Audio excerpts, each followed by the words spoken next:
Salut les amis, maintenant nous allons attaquer les styles clairs, précis et rigoureux.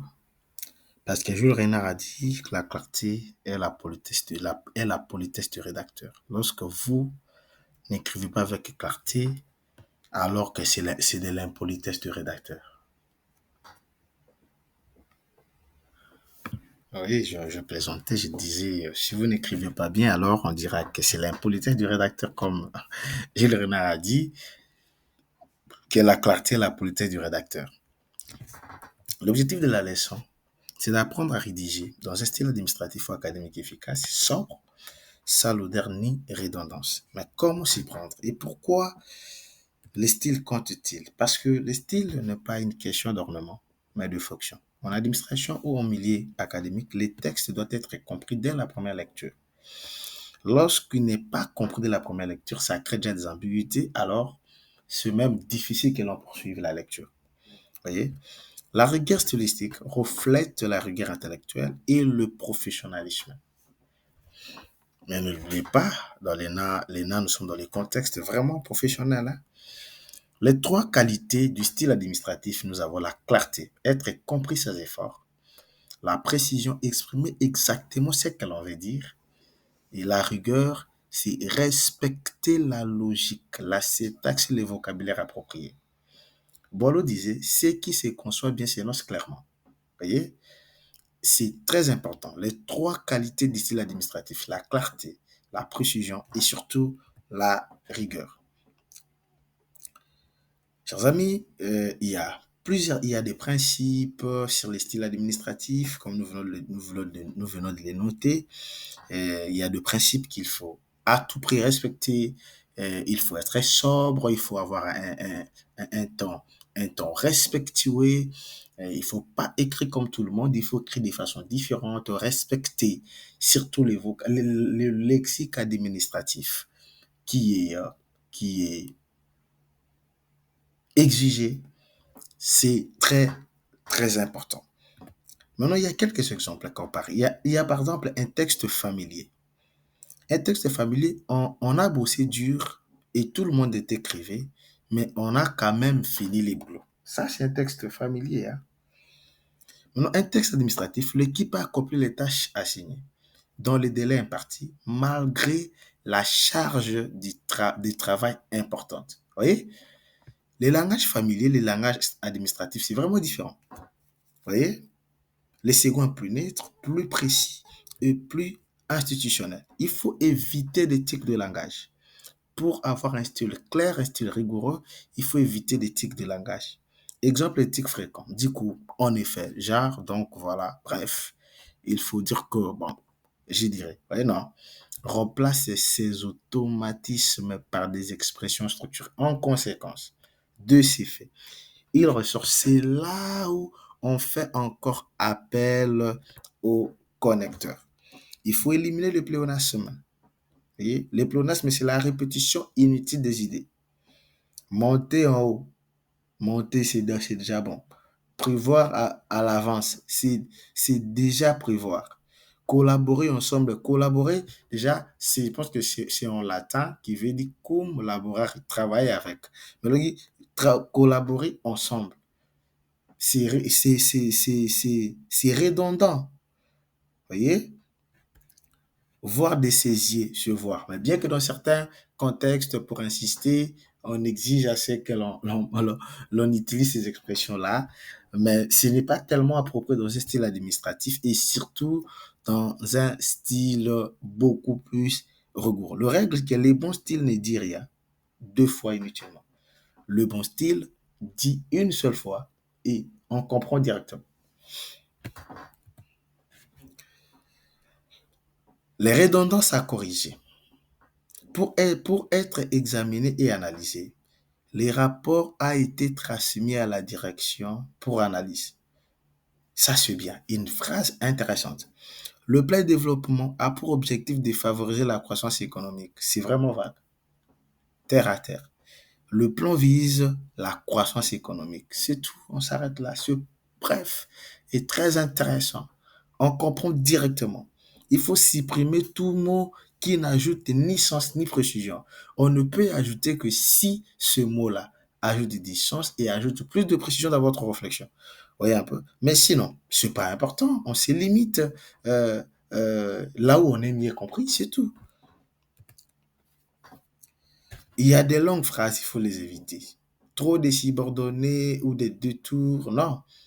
Il faut vraiment rester, euh, euh, garder cette règle d'or, hein. Cet ordre de mots avec un sujet, verbe, un complément. Bon, il peut arriver que vous ayez deux compléments. Si par exemple, je donne euh, un exemple, elle est, et je partirai au marché à 12 heures. Vous voyez? Je partirai au marché à 12 heures. Là, il y a le sujet, il y a le verbe, il y a les compléments circonstanciels des lieux et les compléments circonstanciels des temps. Mais au moins, la phrase est simple, limpide, lucide, fluide. La phrase ne prête pas à confusion. Vous voyez, il faut éviter des longues phrases inutiles qui pourront vous embrouiller pour rien. N'ajoutez pas des trucs qui pourront vous compliquer la vie vous-même. Écrivez simplement, mais de façon efficace. La clarté syntaxique, je viens d'en parler ici. Une phrase claire n'a que sujet, verbe et complément s'arrête là. Un ton juste, sobriété et efficacité. L'état administratif est respectueux mais ferme. On ne va pas chercher de gauche à droite beaucoup de trucs inutilement, non. On se concentre sur l'essentiel et on avance. C'est le plus important. L'objectivité du style, il faut présenter des faits, non des opinions. Ces projets, très bien, non. Le projet répond aux objectifs de la politique sectorielle. Là, c'est, waouh, très intéressant. Remplace l'émotion par la démonstration. Remplace l'émotion par la démonstration. Non, ces projets, très bien. Très bien, ça veut dire quoi? Éviter des tournures vagues, termes à bannir, les choses, les gens, faire, dire, les acteurs concernés, les mesures adoptées, les performances observées. Chers amis, comprenez les contextes dans lesquels nous sommes. Nous sommes dans le contexte de l'école sur l'administration et dans ces contextes-là, les choses ne se font pas n'importe comment, les choses se font différemment. Vous voyez? Les choses ne se réalisent pas n'importe comment. Il faut vraiment faire des choses de façon professionnelle parce que c'est dans un cadre professionnel que nous parlons de tous ces éléments. Les styles efficaces. Le style efficace, yeah. Le présent rapport dresse un état de lieu et formule les trois recommandations prioritaires. Lis jusqu'au bout, compris sans explication. Utilisation pour la décision ou la sienne. Non, il faut vraiment un texte qui est efficace, un texte qui donne envie de lire. Le style académique est différent du style administratif. C'est vraiment différent. Et au niveau du style académique, il y a des vocabulaires conceptuels, il y a les citations et références, il y a cohérence argumentaire, structure logique, introduction de le mot conclusion. C'est un peu la même chose, mais là, peut-être que la façon d'aborder les choses n'est pas la même. Vous voyez? C'est très, très important, les amis. Les styles clairs dans le rapport, il faut savoir utiliser, parce que nous en avons tellement parlé, les styles clairs dans les expressions, c'est très important. Il faut élaguer toute ambiguïté, élaguer les tournures inutiles et rester focus. Soyez simple, mais consistant.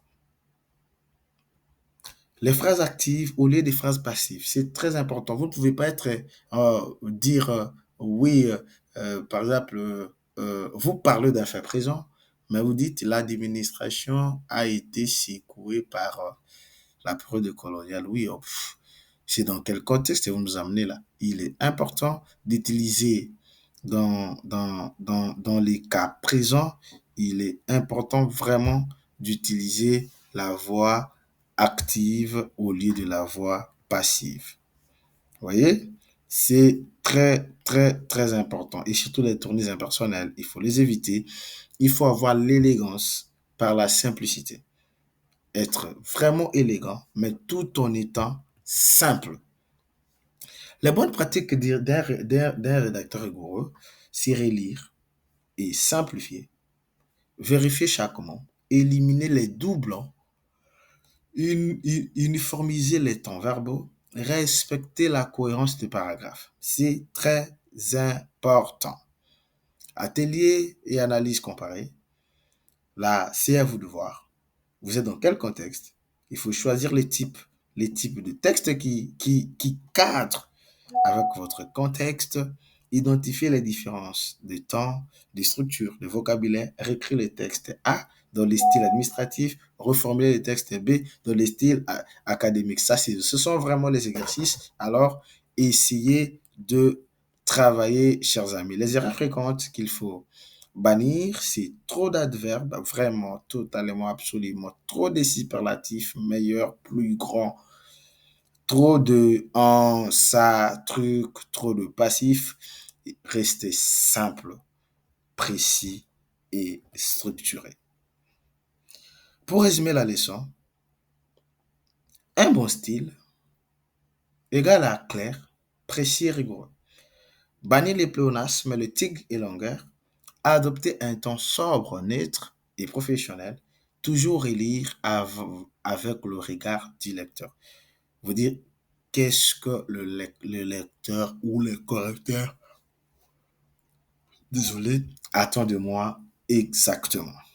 Vous voyez les amis, c'est très important. Les défis pratiques, c'est analyser un extrait de rapport pour identifier les maladresses du style, proposer une version améliorée, justifier chaque modification. Ainsi, l'objectif, c'est de devenir un rédacteur clair, crédible et convaincant. C'est comme ça que vous allez écrire différemment et vous serez de plus en plus impactant. Merci beaucoup les amis, merci infiniment. On s'arrête là et nous allons aborder d'autres points très importants comme le figure des styles. Nous allons encore parler de la conjugaison. Il faut qu'on parle de gérondif. Il faut qu'on parle euh, de beaucoup d'autres choses en fait. Beaucoup d'autres choses. Et on va vraiment cheminer ensemble.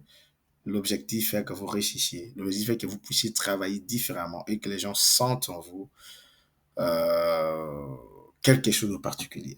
Merci beaucoup. On se retrouve tout de suite, les amis.